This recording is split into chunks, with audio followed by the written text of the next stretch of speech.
The room was dim, quiet in that clinical way that makes every sound feel too loud.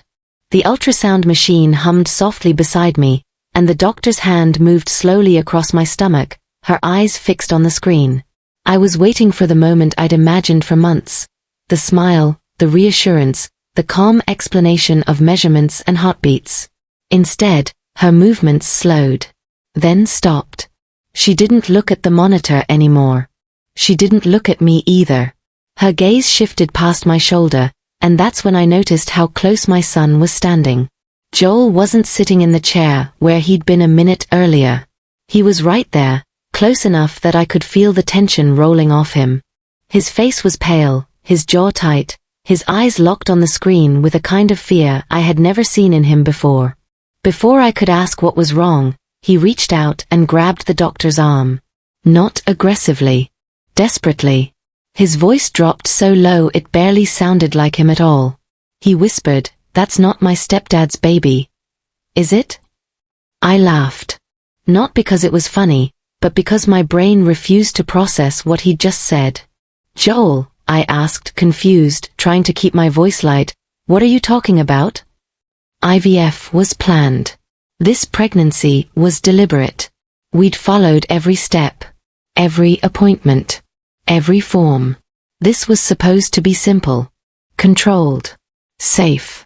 But the doctor didn't answer me. She slowly eased her arm out of my son's grip and took a step back. Her face had gone pale. Her lips pressed together like she was deciding whether or not to say something she couldn't take back. Then she reached over and turned off the monitor. Just shut it down mid-scan. The hum stopped. The screen went dark. And in that instant, something inside my chest dropped.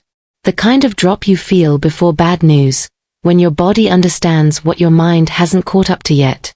"Mrs. Carter," she said, her voice tight, controlled, professional in a way that felt forced, "I need to speak with you privately." My heart started pounding so hard I could hear it in my ears. I thought something was wrong with the baby. I thought maybe my age had finally caught up with me. I thought this was the moment they tell you everything you've been hoping for is gone. I started to sit up, already bracing myself for grief. But when the door closed behind us, the doctor didn't look at my medical chart. She didn't mention risks or measurements or complications. She looked straight at me and said, "What I'm about to explain isn't about the pregnancy." She paused, just long enough for the words to settle. "It's about your son." That was the moment fear turned into something else entirely. Because Joel hadn't begged me not to go through with IVF out of concern for my health. He hadn't panicked because he was afraid of losing a sibling. He was afraid of being exposed. And standing there in that small, quiet room, I realized I didn't know my son as well as I thought I did.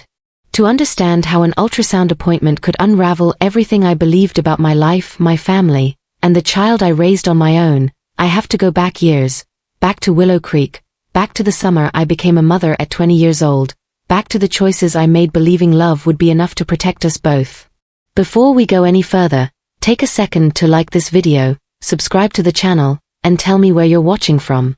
Seeing people from all over the world connect through these stories reminds me why I share them. Every comment helps us keep telling stories that matter together.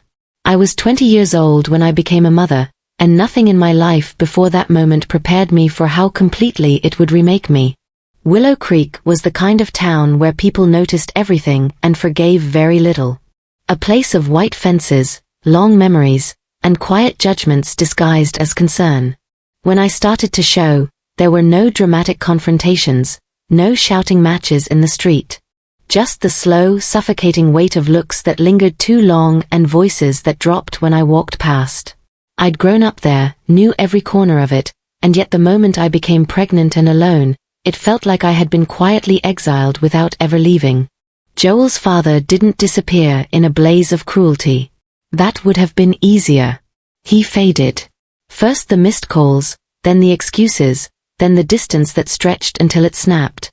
By the time Joel was born, it was already clear that whatever future I'd imagined with another person in it was gone. There was just me, a tiny apartment on the edge of town, and a baby who depended on me for absolutely everything. I worked wherever I could. Early mornings at a diner where the coffee never tasted right, afternoons filing papers at a small insurance office, evenings folding laundry for neighbors who pitied me just enough to offer cash but not enough to offer kindness. I learned quickly how to stretch meals, how to sleep lightly, how to hold exhaustion in my bones and still get up when Joel cried. There were nights I sat on the floor with my back against the couch, Joel asleep on my chest, and wondered if love really could make up for everything else I didn't have to give him. I worried about money, about safety, about the future pressing down on us like something heavy and inevitable. But every morning, when he opened his eyes and focused on me like I was the center of his universe, something inside me hardened into resolve. I would not fail him. I would not let my mistakes become his burden. If Willow Creek wanted to whisper, let it whisper. I learned to keep my head high, my voice steady, my life small but intentional. As Joel grew, so did our rhythm. We didn't have much, but what we had was consistency. I walked him to school every morning until he begged me to stop because the other kids teased him. I learned how to help with homework at the kitchen table while cooking dinner at the same time. I memorized the sound of his footsteps, the difference between his happy run and his tired drag. We shared quiet rituals that felt sacred because they were ours alone. Sunday mornings meant pancakes, even if the batter was thin and the syrup watered down. Nights meant stories, sometimes from books, sometimes from my imagination when we couldn't afford new ones. Joel was a serious child. Observant. He noticed things other kids missed. When I came home stressed, he'd go quiet, sit closer to me, as if trying to absorb whatever weight I was carrying. When money was tight, he stopped asking for things without ever saying why. I told myself it was maturity. I was proud of him for it. Looking back, I wonder how much of that was a child learning too early that love sometimes comes with silence. There was never any doubt, at least not for me, that it was the two of us against the world. I didn't date. Not really. I went on a few awkward dinners that never went anywhere, always cutting the night short because Joel was waiting at home with the neighbor. Men came and went from the edges of my life, but none were allowed close enough to disrupt what we'd built. Joel was my priority, my anchor, my proof that something good had come from a time I once thought had ruined me. People would tell me I was strong, that they admired how I'd handled everything. I smiled and thanked them, never explaining that strength wasn't a choice. It was survival. As he got older, our bond deepened in quieter ways. We didn't talk constantly. We didn't need to. He trusted me. I trusted him. When he scraped his knee, he ran to me without thinking. When he had nightmares, he climbed into my bed and slept with his head pressed against my arm, like he needed to make sure I was still there. Even as a teenager, when moods turned sharp and words were sometimes careless, there was an underlying closeness that never broke. We fought, yes, but we always came back to each other. Apologies came easily between us. Forgiveness even more so. I told myself that raising him alone had made us closer, that the absence of anyone else had forged something unbreakable between us. I believed that knowing every version of him, from the child who clung to my leg to the young man who towered over me, meant there were no secrets left between us. That whatever life threw at us, we would face it the same way we always had, together. That belief stayed with me for years. It shaped how I saw myself as a mother and how I saw Joel as my son. It's what made me trust his silence when he grew older, what made me dismiss the moments when his eyes lingered too long or his questions felt just slightly off. I thought closeness meant transparency. I thought love meant protection. I didn't understand then that sometimes the deepest bonds don't prevent secrets. Sometimes they're the very reason secrets are kept at all.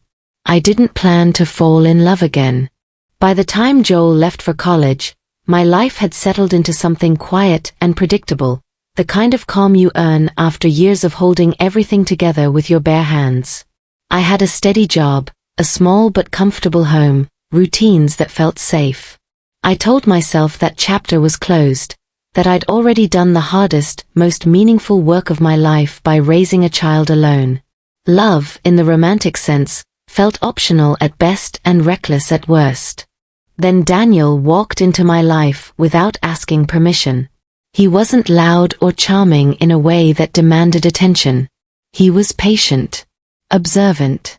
He listened more than he spoke, and when he did speak, it felt considered, like he weighed words before releasing them. He knew about Joel from the beginning. He knew I came as a package deal, even though my son was grown. That mattered to me more than flowers or grand gestures ever could. Daniel didn't try to replace anything or anyone. He simply showed up, consistently, quietly, until his presence became familiar in a way that felt earned. Joel met him cautiously, polite but distant, and I told myself that was normal. My son had grown up with just me. Anyone new was bound to feel like an intrusion at first. Over time, the tension seemed to ease. Dinners became less stiff. Conversations stretched a little longer. When Daniel proposed, it didn't feel like a leap. It felt like a decision made slowly, carefully, with eyes open. I was 46 when I married him, standing in a small ceremony surrounded by people who had watched me struggle and survive. For the first time in a long time, I allowed myself to believe that maybe life still had something new to offer me. It was Daniel who first mentioned the idea of having a child together. Not insistently. Not immediately. Just a question, posed gently one night as we sat on the couch, the house quiet around us. I laughed at first, sure he was joking. I listed the reasons it was impractical, improbable, maybe even irresponsible. My age. My energy. The life we'd already built. He didn't argue. He just listened, then said something that lodged itself deep in my chest. He said he loved the way I was as a mother. He said watching me with Joel, hearing the stories of how I'd raised him, made him want to experience that with me. The idea lingered long after the conversation ended, resurfacing at unexpected moments. I told myself I was being foolish for even considering it. And yet, when I imagined a future that didn't include the possibility, I felt an ache I hadn't known was still there. The fertility clinic was a sterile place filled with hushed voices and careful optimism. I expected judgment when I walked in, expected to feel out of place among younger couples clutching folders and hope. Instead, I felt something surprising: determination. IVF wasn't framed as a dream but as a process, something methodical and deliberate. Tests, timelines, protocols. It appealed to the part of me that had always survived by planning and persistence. When we made the decision official, when we signed the paperwork and scheduled the first steps, I felt grounded rather than afraid. This wasn't impulsive. It was intentional. Joel didn't react the way I expected. I told him over dinner, casually, as if announcing a change in travel plans. I tried to keep my tone light, confident, like a woman who had already made peace with her choice. His fork froze halfway to his mouth. He stared at me like I'd spoken in a language he didn't understand. Then he laughed, sharp and humorless, and said I couldn't be serious. When I told him I was, that this was something Daniel and I had thought through carefully, his expression shifted. The color drained from his face. He started asking questions that felt less like curiosity and more like interrogation. Why now? Why IVF? Why bring a child into the world when life was already complicated? I chalked it up to shock, to the natural discomfort of a grown child imagining a new sibling so late in life. I reassured him. I told him this didn't change how much I loved him, didn't replace anything we had. He nodded, but his eyes stayed unsettled. As the weeks passed, his unease didn't fade. It sharpened. He called more often, sometimes late at night, his voice tight with something he wouldn't name. He asked about appointments, about doctors, about timelines, questions that seemed overly specific. When I tried to brush them off, he'd fall silent, then circle back with another warning disguised as concern. He told me IVF was risky. He sent me articles I didn't ask for, stories of complications and regrets. I thanked him and reminded him that I was informed, that I trusted my doctors, that this wasn't a decision made lightly. He never argued outright. He just looked at me with an intensity that made my skin prickle, like he was waiting for something to go wrong. One afternoon, not long before the ultrasound appointment, he showed up unannounced. He stood in my kitchen, hands clenched at his sides, pacing like a caged animal. He told me again that I shouldn't do this, his voice cracking in a way I hadn't heard since he was a child. When I asked him why, really why, he shook his head and said he couldn't explain. That I wouldn't understand. That it was better if I just stopped now, before it was too late. I felt irritation rise beneath my patience. I reminded him that I had carried him, raised him, sacrificed everything for him. That I was allowed to want something for myself. The moment the words left my mouth, I saw regret flicker across his face, quickly replaced by fear. Not anger. Not resentment. Fear. I started to notice the smaller things then. The way he avoided looking at Daniel. The way his jaw tightened whenever the pregnancy was mentioned. The way he hovered, as if trying to control variables he couldn't name. Part of me wanted to sit him down and demand answers. Another part, the mother in me that had spent decades protecting him, chose patience instead. I told myself he was processing change, that once things moved forward, once he saw I was okay, he would settle. I believed that because believing it was easier than considering the alternative, that my son knew something I didn't, and that whatever it was, it terrified him enough to try to stop me. By the time the ultrasound appointment arrived, I was tired of the tension but still convinced it would pass. I didn't know then that his warnings weren't about fear of change or concern for my health. They were about exposure. About a truth he'd been living alongside for years, waiting and hoping it would never surface. And as I walked into that dim room, trusting the process, trusting my doctors, trusting my son, I had no idea that one screen, one image, one moment would prove that his worst fear, and my greatest blind spot, were about to collide. The days leading up to the appointment felt off in a way I couldn't quite name, like the air before a storm when everything looks normal but your body knows better. Joel started calling every morning instead of every few days, his questions growing more pointed, his tone more brittle. He asked for exact times, the clinic's name, the doctor's credentials. When I asked why it mattered, he brushed it off and changed the subject too quickly. He showed up at the house more than usual, lingering in doorways, pacing rooms he'd grown up in like they were unfamiliar territory. Once, I caught him staring at a framed photo of us from years ago. Me younger, thinner, exhausted but smiling, him small and grinning with both arms wrapped around my neck. When he noticed me watching, he turned away abruptly, jaw tight, eyes glassy. Daniel noticed it too. He asked gently if something was wrong with Joel, if maybe he was struggling with the idea of a sibling. I defended my son out of instinct, said he just needed time. That was easier than admitting the truth, that Joel's concern didn't feel emotional, it felt urgent, almost strategic. One night, while I was sorting medication schedules at the kitchen table, Joel leaned against the counter and said, out of nowhere, that some things should stay buried. He laughed immediately afterward, like it was a joke that had landed wrong, but the words sat heavy between us. When I asked him what he meant, he shook his head and told me I worried too much. The night before the appointment, I barely slept.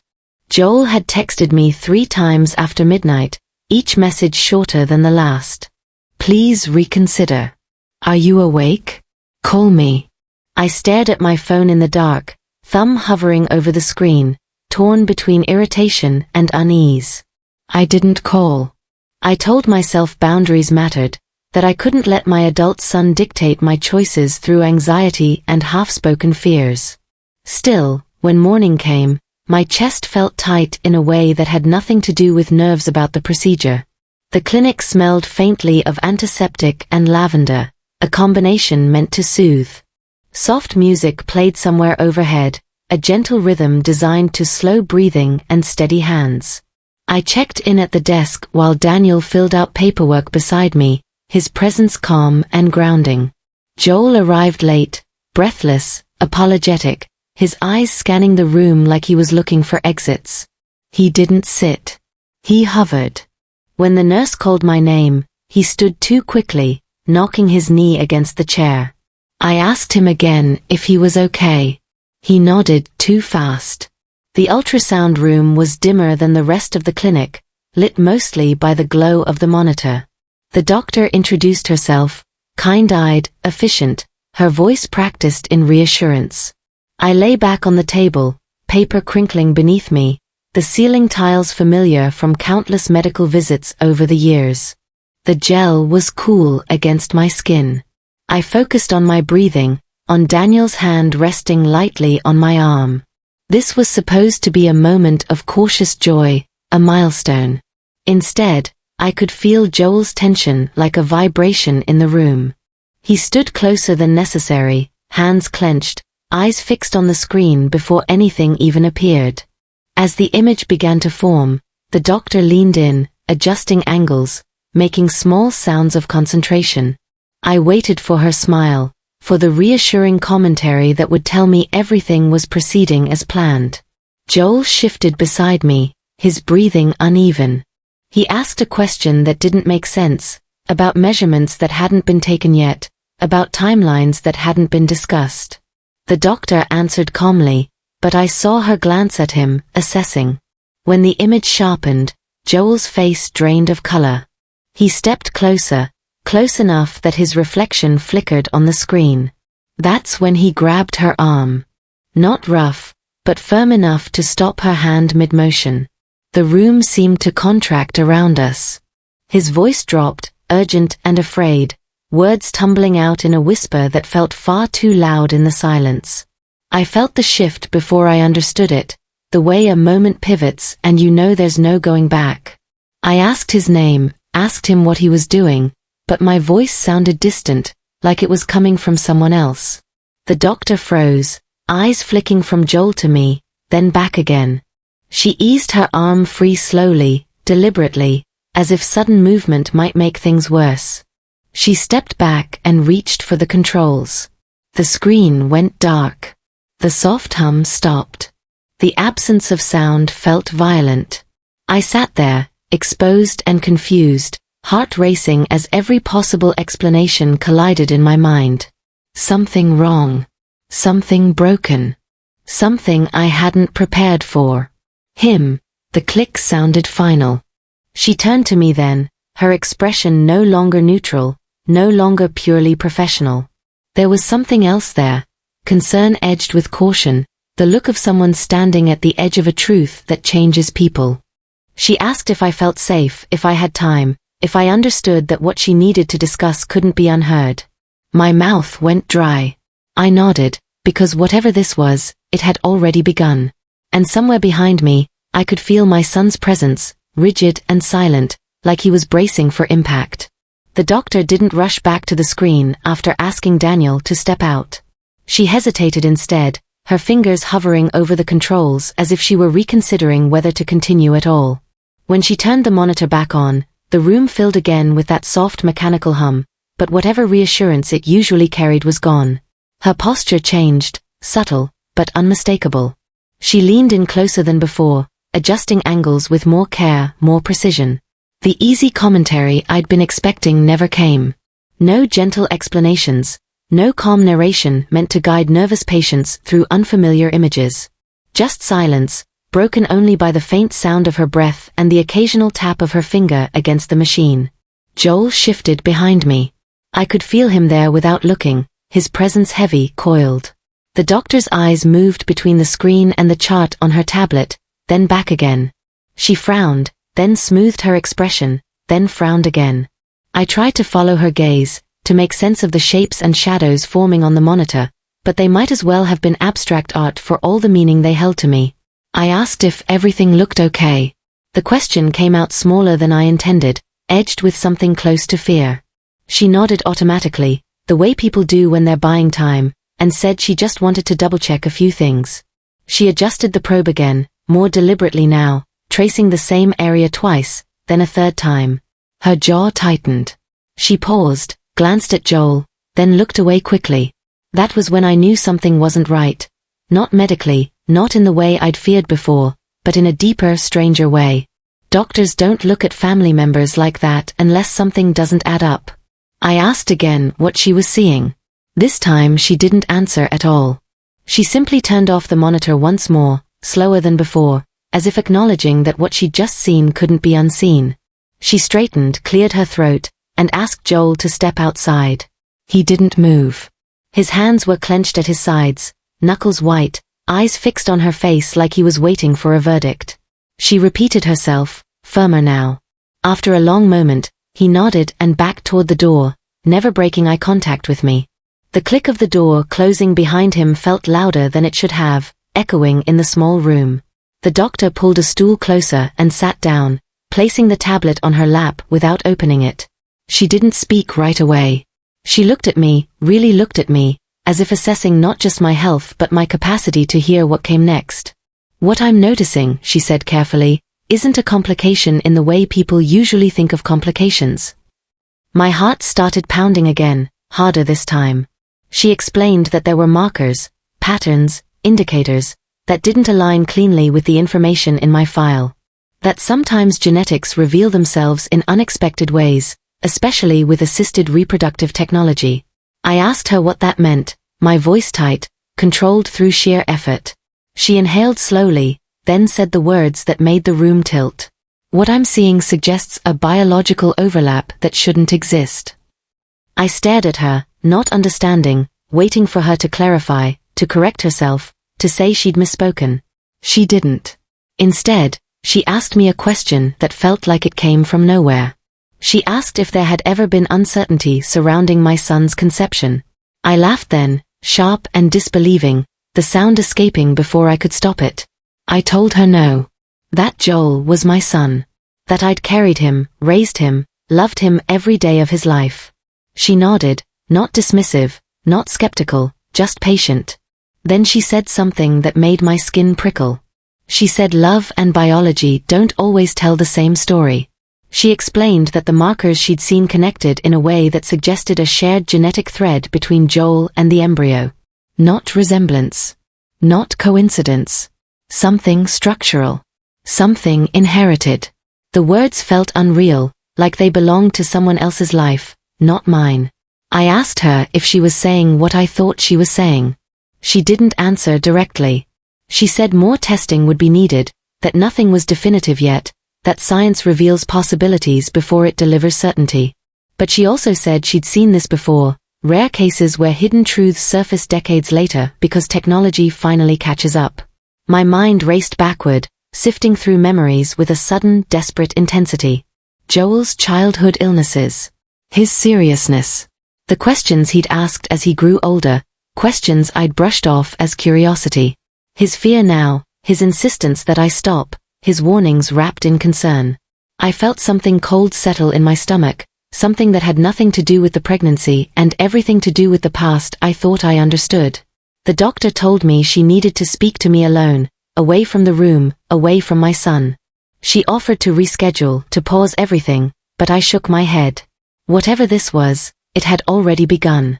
In her office, with the door closed and the hum of the clinic muffled around us, she spoke more plainly. She told me that whatever truth existed between me and Joel had been influencing this process long before I walked through the clinic doors. That his reaction wasn't the response of a son surprised by change, but of someone afraid of exposure. She asked me gently what Joel knew. I didn't answer because I didn't know. And in that moment, sitting across from a doctor who was carefully dismantling the assumptions I'd built my life on, I realized that the child I thought I'd raised with nothing but honesty had been carrying a secret heavy enough to shape his every move. Whatever it wasn't new. It had been waiting. And now, with one image on a screen, it had finally found its way into the light. I didn't see Joel right away when I stepped back into the hallway. The clinic felt different now, brighter somehow, louder, like the quiet had been peeled away and replaced with something raw and exposed. My legs felt unsteady, but my mind was sharp in a way it hadn't been in years. I knew, without fully knowing how, that whatever happened next would change everything. Joel was standing near the far wall, his shoulders hunched forward, his hands buried in his pockets like he was trying to keep himself from shaking apart. When he saw me, his face crumpled, not into anger, not into defiance, but into something small and frightened. The sight of it broke something loose in me. He started talking before I could say a word. The sentences came out tangled, rushed, as if he were afraid that if he stopped even for a second, I might interrupt him or walk away. He told me he'd known for years that something about his own origins didn't make sense. Not in a dramatic way, not all at once. Just pieces that never quite fit. A blood test in college that raised questions no one followed up on. A medical form that flagged something unusual. A moment in a genetics class when a professor explained inheritance patterns and Joel felt a chill that had nothing to do with the lecture hall. He told me he'd started quietly digging, not because he wanted to hurt me, but because he needed to understand himself. He said he never meant for me to find out like this. That when I told him about IVF, panic took over. He knew technology had advanced. He knew what could surface once doctors started looking closely. He begged me to stop because he believed, truly believed, that if I didn't, everything would unravel. Not just his understanding of himself, but my entire sense of who I was as a mother. He said he thought he was protecting me. The words hung between us, fragile and insufficient. Protecting me by keeping me in the dark. Protecting me by letting me make choices without the truth. I listened without interrupting, my face calm only because something inside me had gone very still. He talked about fear, about guilt, about the weight of carrying a secret that didn't feel like his to tell. He said he loved me, that everything he was came from me, that nothing about biology could change that. When he finally stopped speaking, his chest heaving, his eyes wet and desperate, the silence felt enormous. I didn't yell. I didn't cry. I didn't demand explanations he couldn't give. I asked him one question, quietly, carefully, as if the wrong tone might shatter him.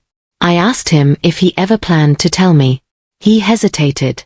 That hesitation told me everything I needed to know. Something shifted in that moment. Not my love for him, that remained, stubborn and unyielding, but my understanding of it. Love, I realized, wasn't just sacrifice or protection. It was truth, even when truth was uncomfortable, even when it threatened the story you'd been telling yourself for decades. I thought about the years I'd spent believing I knew every version of my son, every fear, every dream. I thought about how easily certainty can become a blindfold. The doctor's words echoed in my mind as I looked at Joel standing there, my child and not my child in ways that suddenly felt impossible to untangle. Biology had reached back through time and tapped me on the shoulder, asking me to reconsider what I thought I understood. I felt grief, not for the loss of a son, because I hadn't lost him, but for the loss of certainty. For the version of my life that had felt solid and unquestioned. I told Joel we would need time. That I needed space to think, to process, to decide what came next.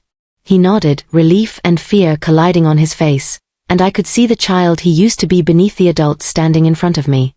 When he reached for my hand, I let him take it, just for a moment, then gently pulled away. Not as punishment. As boundary. That night, alone in my house, I sat at the kitchen table long after the lights outside had gone dark. I replayed my life in fragments. The young woman in Willow Creek determined to survive, the mother who believed love could cover any gap, the older version of myself daring to want something more.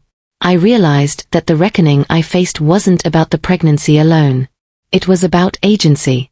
About whether I would continue to let my life be shaped by choices made in silence, or whether I would claim the right to decide with full knowledge, even when that knowledge hurt.